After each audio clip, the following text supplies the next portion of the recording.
बिस्मिल्लाहिर्रहमानिर्रहीम। प्यारे तलबा, अस्सलामु अलैकुम वरहमतुल्लाहि वबरकातुहू। अज़ीज़ दोस्तों, आपने देखा होगा कि किसी इलाके में वबा आती है तो उस वबा की वजह से हज़ारों सैकड़ों लोग जो हैं कभी मौत की आगोश में चले जाते हैं, कभी बीमार हो जाते हैं और बहुत बुरी तरह बीमार होते हैं।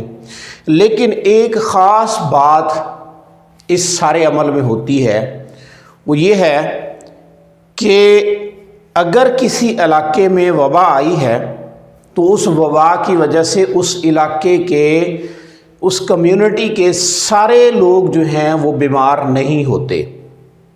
और इसी तरह आपने गौर किया होगा कि आपके घर में अगर 10 अफराद हैं तो उन 10 में से 10 के 10 ही उस वबा से बीमार नहीं होते। इसकी क्या वजह है?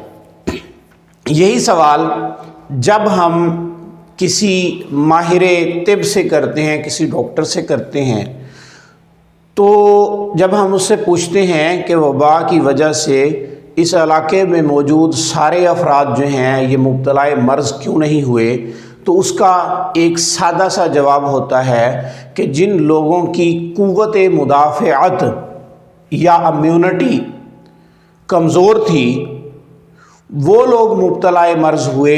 जिन लोगों की क़ुव्वत मुदाफ़अत ताकतवर थी उन लोगों को बीमारी ने मुतासर नहीं किया। तो अब एक सादा आम इंसान उसके बाद अगला सवाल करता है कि डॉक्टर साहब, कौन सा ऐसा तरीका इख्तियार किया जाए कि जिसकी वजह से क़ुव्वत मुदाफ़अत या इम्यूनिटी बूस्ट हो जाए या बढ़ जाए और हम आने वाली बीमारियों और वबाओं से बच जाएं। तो इसके लिए फिर डॉक्टर साहब कुछ इंस्ट्रक्शंस देते हैं, कुछ ख़ास बातें बताते हैं कि जी आप ये इस्तेमाल करें, ये ना करें, ये करें, ये ना करें। तो आज हम क़ुव्वत मुदाफ़अत और इम्यूनिटी के ऊपर तफसील के साथ डिस्कस करने वाले हैं कि क़ुव्वत मुदाफ़अत है क्या, इम्यूनिटी है क्या, और क्या हमारे डॉक्टर साहिब इस सेक्शन से या इस उन्वान से या इस अहम तरीन टॉपिक से पूरी तरह वाक़फ़ हैं या नहीं, और अगर वाक़फ़ हैं तो वो कितने वाक़फ़ हैं, और उसके बाद आपको क़ुव्वत मुदाफ़अत या इम्यूनिटी को बूस्ट करने के लिए जो इंस्ट्रक्शंस दे रहे हैं, जो मशवरे दे रहे हैं, वो किस हद तक दुरुस्त हैं। ठीक है जी। तो आपने साथ रहना है। ये लेक्चर बहुत अहम है, ये लेक्चर आपकी ज़िंदगी बदल देगा। इसको आपने शुरू से लेके आखिर तक सुनना है और आखिर में मैं कुछ ख़ास बातें आपके साथ करूँगा। तो क़ुव्वत मुदाफ़अत क्या है? हमारे जिस्म के अंदर एक ख़ास पावर होती है, एक ख़ास क़ुव्वत होती है जिसकी वजह से हमारा जिस्म बाहर से या अंदर से हमला आवर होने वाले दुश्मनों से महफूज रहता है या महफूज रहने की कोशिश करता है। इसी को इम्यूनिटी भी कहा जाता है। तो अब हम देखेंगे कि असल में क़ुव्वत मुदाफ़अत है क्या। तो प्यारे तलबा, अज़ीज़ दोस्तों, याद रखें कि हमारे जिस्म के अंदर कोई एक क़ुव्वत मुदाफ़अत नहीं है।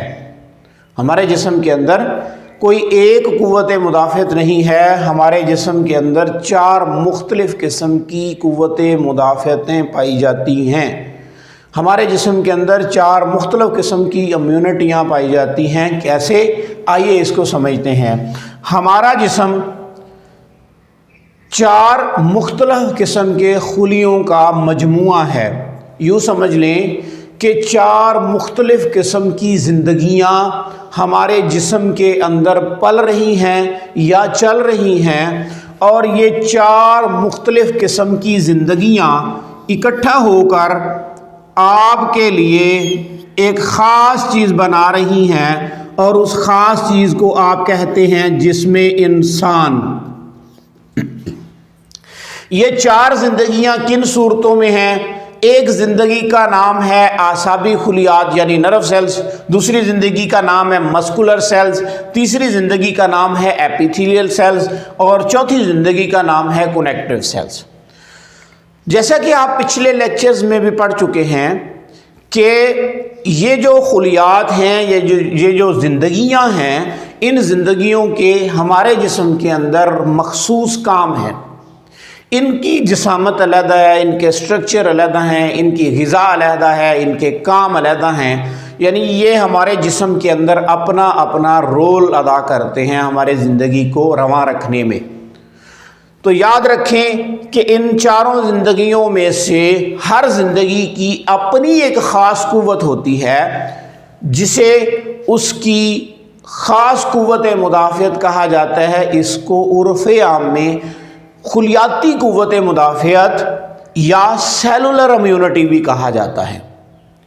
یہ وہ خاص بات ہے جو عام طور پہ ہمارے ڈاکٹر حضرات نہیں جانتے۔ یہ طب یونانی، طب اسلامی کا ہی کمال ہے کہ یہ ہمیں ایسے رازوں سے پردہ اٹھا کے کھول کے بیان کرتی ہے۔ تو پیارے طلباء دوستو، یاد رکھیں کہ ہمارے جسم کے اندر 4 قسم کی قوت مدافعتیں پائی جاتی ہیں۔ ایک قسم کی قوت مدافعت اعصابی خلیات سے متعلق ہوتی ہے، یعنی ان کی ایک خاص جو قوت ہے۔ اسی طرح عضلاتی خلیات کی قوت ہے، اسی طرح قشری خلیات کی قوت ہے، اور اسی طرح مخاطی خلیات کی قوت ہے، یعنی کہ نرو سیلز کی نرو امیونٹی، مسل امیونٹی، ایپیتھیلیل امیونٹی اور کنیکٹیو امیونٹی۔ یہ 4 قسم کی قوت مدافعتیں اپنے اپنے خلیات سے ملنے والی یا بننے والی نسیجوں اور ساختوں یا ٹیشوز کے اندر پائی جاتی ہے، اور اپنے اپنے ٹیشو کو باہر سے وارد ہونے والے حملہ آور سے بچا کے اپنے ٹیشو، اپنے خلیے، اپنے اعضاء کی حفاظت کی ذمہ دار ہوتی ہے۔ اب ہوتا کیا ہے کہ یہ چاروں مدافعتی قوتیں ہمارے جسم کے اندر قدرتی طور پہ ایک مخصوص بہترین اعتدال پہ موجود ہوتی ہیں، یعنی ان کا ایک مخصوص تناسب ہوتا ہے کسی جسم کی تندرستی کے لیے، کہ یعنی یہ چاروں قوتیں یا چاروں مدافعتی قوتیں یا چاروں امیونٹیز مل کے ایک درمیانہ ایک متوسط سٹینڈرڈ متعین کرتی ہیں۔ ٹھیک ہے، وہ سٹینڈرڈ جو ہے جب ہم اس کو کلیکٹیولی دیکھتے ہیں تو اس کو عرف عام میں ہم جسم انسان کی قوت مدافعت کہہ دیتے ہیں۔ یعنی جس قوت مدافعت کی تبلیغ ہمارے ڈاکٹر صاحب نے کی تھی، وہ بیسیکلی ایک نہیں ہے، وہ 4 مختلف قسم کی قوت مدافعتیں ہیں جن کا ایک مخصوص تناسب ہے، جو ہماری زندگی میں ہمارے جسم کو فعال رکھتا ہے، ہمارے جسم کو باہر کے دشمنوں سے محفوظ رکھتا ہے، جس کو عرف عام میں قوت مدافعت کہا جاتا ہے۔ وہ ایک قسم کی نہیں ہے، وہ 4 مختلف قسموں کی قوت مدافعتیں ہیں۔ اب ہم دیکھتے ہیں کہ وبا آئی، اور وبا آنے کی وجہ سے مثال کے طور پہ ایک وبا آتی ہے کہ آنکھیں خراب ہو جاتی ہیں۔ تو آپ نے دیکھا ہوگا کہ وبا کی وجہ سے ہمارے گھر کے اندر 10 افراد موجود تھے، ان میں سے 2 لوگ بیمار ہوئے، باقی 8 لوگ محفوظ رہے۔ اب چند دن گزریں گے، وہ لوگ ٹھیک ہو جائیں گے۔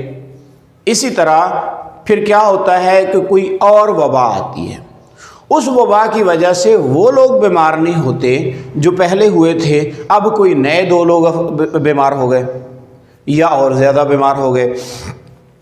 اب ہوتا یہ ہے کہ جس طرح یہ 4 قسم کی مدافعتی قوتیں ہیں، اسی طرح یاد رکھیں جتنی بھی وبائیں آتی ہیں، ان وباؤں کو بھی ہم 4 حصوں میں یا 4 قسموں میں تقسیم کرتے ہیں، کیونکہ اس کائنات میں 4 قسم کے زہر پائے جاتے ہیں जो इंसानी जिस्म पर वारद होकर हमलावर होकर उसको नुकसान पहुंचाने का सबब होते हैं, जिनको हमने एक दूसरे लेक्चर में पढ़ा था, सूरा, साइकोसिस, सिफिलिस और सैक्रोफिलोसिस के नाम से पढ़ा था, यानी कि आतशे की जहर, बवासीरी जहर, सुजा की जहर और खनाजीरी जहर। याद रखें, वबाएँ जहर होती हैं, जब जहर फैल जाते हैं तो वबा की सूरत बनती है, और एक वक्त में एक ही जहर वबा की सूरत में फैला करता है, एक से ज़्यादा वबाएँ नहीं फैला करती।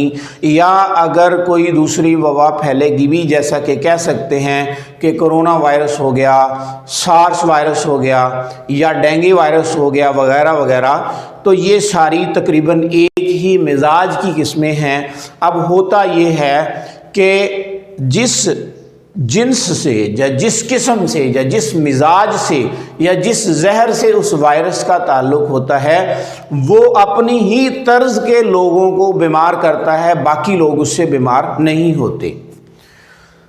तो अब हुआ क्या कि किसी फ़र्द की एक इम्यूनिटी ख़राब थी या कमज़ोर थी, किसी दूसरे फ़र्द की दूसरी इम्यूनिटी कमज़ोर थी, किसी तीसरे की तीसरी इम्यूनिटी कमज़ोर थी, किसी चौथे की चौथी इम्यूनिटी कमज़ोर थी। तो इसका मतलब है कि हर बंदे की, हर फ़र्द की चारों इम्यूनिटियाँ बैक वक़्त कमज़ोर नहीं हुआ करती, या अगर होती भी हैं तो वो बहुत क्रिटिकल स्टेजेस में होती हैं। आम तौर पे ऐसा नहीं होता।